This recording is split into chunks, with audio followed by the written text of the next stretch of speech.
नमस्कार दोस्तों, मुंशी प्रेमचंद जी द्वारा लिखित घर जमाई का 7वां और शेष भाग आपके सामने प्रस्तुत है।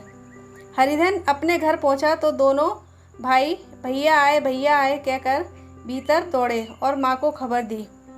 उस घर में कदम रखते ही हरिधन को ऐसी शांत महिमा का अनुभव हुआ मानो वह अपनी माँ की गोद में बैठा हुआ है। इतने दिनों ठोकरें खाने से उसका हृदय कोमल हो गया था। जहाँ पहले अभिमान था, आग्रह था, हेकड़ी थी, वहाँ अब निराशा थी, पराजय थी और याचना थी। बीमारी का जोर कम हो चला था। अब उस पर मामूली दवा भी असर कर सकती थी। किले की दीवारें छिद चुकी थीं, अब उसमें घुस जाना असह्य न था। वही घर जिससे वह एक दिन विरक्त हो गया था, अब गोद फैलाए उसे आश्रय देने को तैयार था। हरिधन का निरअवलंबन मन यह आश्रय पाकर मानो तृप्त हो गया। शाम को विमाता ने कहा, बेटा तुम घर आ गए, हमारे धन भाग। अब इन बच्चों को पालो। माँ का नाता ना सही, बाप का नाता तो है ही। मुझे एक रोटी दे देना, खाकर एक कोने में पड़ी रहूँगी। तुम्हारी अम्मा से मेरा बहन का नाता है, उस नाते से भी तुम मेरे लड़के होते हो।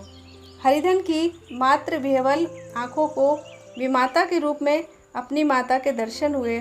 घर के एक एक कोने में मात्र स्मृतियों की छटा चांदनी की भांति छिटकी हुई थी।